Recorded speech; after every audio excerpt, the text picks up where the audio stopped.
going here? Oh, yeah.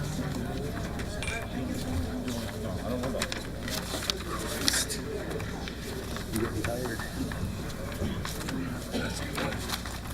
You're going since 5 o'clock. Second. 16th hour already. I'm sick. I'm ready to go home and have supper. We'll reconvene. Mr. Spector and Mr. Lanning, I would appreciate at this point if you would kind of summarize some of these things, make it a little briefer for us. I think that we've got a lot to go through, and it's already quite late. So if you would do us the courtesy of hitting the high points of the Yes, rest sir, of I your will. presentation. Thank you. We're nearing the end of our presentation, sir. Thank you. I have for the council a correspondence drafted by Sergeant Rick Olson of the Belle Plaine Police Department. I'd like to provide the council a copy of that correspondence now. Would you mind passing it?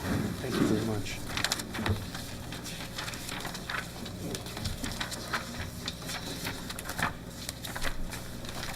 And I provide that copy of that correspondence to address the following.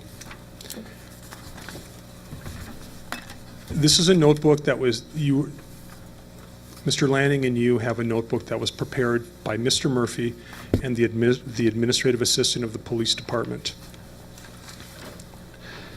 There are things in that notebook that are missing that Mr. Lanning had done, reports that he had completed, but they're not attached. And with regard to reports, Sergeant Olson notes in his letter that since his return to investigations, there were cases to be further investigated given to him by the chief. Now, these case files are supposed to be kept in the filing cabinet. The chief gave Sergeant Olson the case numbers for these cases for such follow-up because the chief did not have those case files in his possession. There was an issue of, on a few cases, not being able to be located. Later, Sergeant Olson was handed those cases by the administrative assistant, who implied that the chief had them, but in reality, she located them in her office. And on a daily basis, the chief would request of him to brief him on the status of those cases. The sergeant does not see an issue or lack of supervision by the chief. What is disappointing is, there are a lot of things that are disappointing in this,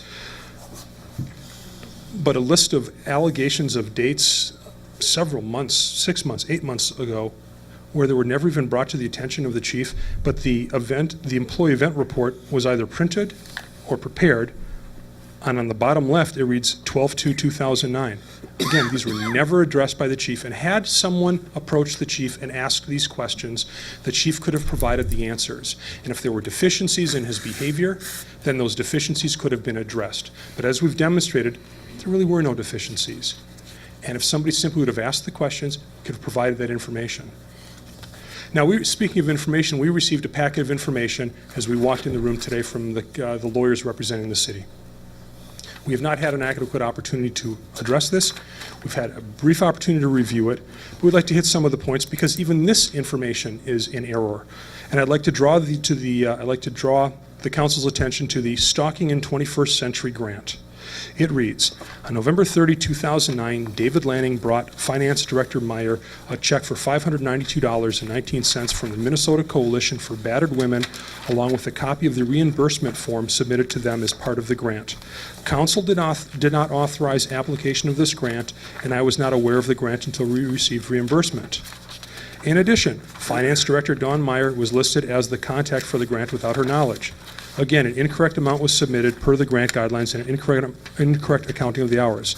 This could be a potential fraud if it were submitted to the post board, Police Officer Standards and Training Board for reimbursement, double dipping. This process was addressed in early August, et cetera, et cetera. There was no grant application by the city of Belle Plaine or the police department or the police chief. These were funds that were provided by another entity. They applied for the grant. What these were funds available for reimbursement for travel expenses and other costs that may occur when sending an officer to the training. Now again, the Minnesota Coalition for Battered Women had applied for and received the grant. As a result of that grant, it allowed officers to attend training and have their time compensated, so it would not be a cost to the city. To be clear, the city never applied for this grant. The police department never applied for this grant. Chief Lanning never applied for this grant. All it was submitting reimbursement. That's all this was. And it's noted on the second page of the document. Now, an incorrect amount was submitted per the grant. This could be a potential fraud if it were submitted to the post reimbursement. It wouldn't be submitted to the post reimbursement. We know that because in the timesheet, which is I believe the fourth page back, it reads 7 hours, not post due to grant reimbursement. So there was no intent of submitting this to the post board for reimbursement.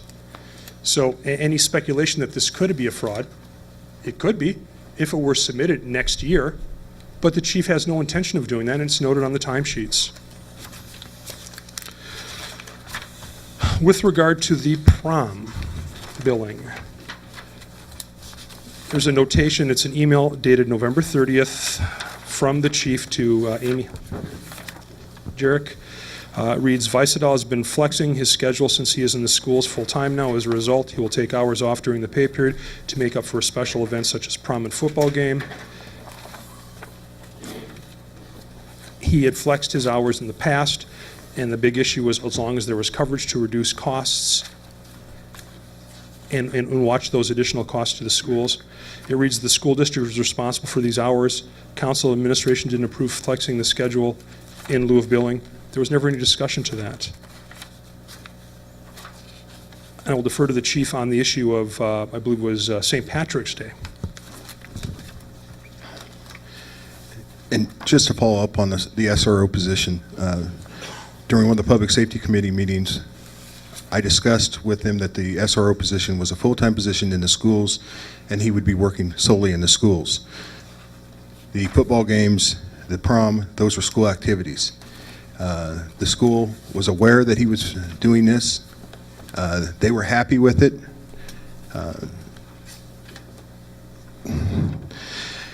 The St. Patrick's Day, large permit assembly, 2 officers were provided by council, landing scheduled, and had 4 officers work German days. One of them was myself. The other part was on Thursday prior to that, Mr. Murphy and Mr. Fahey were telling me how large the crowds were going to be and how there had been problems in the past. For public safety, I added another officer. So there was 3 plus myself. There were no problems during that event. For German days, Nick Smith and myself worked the games.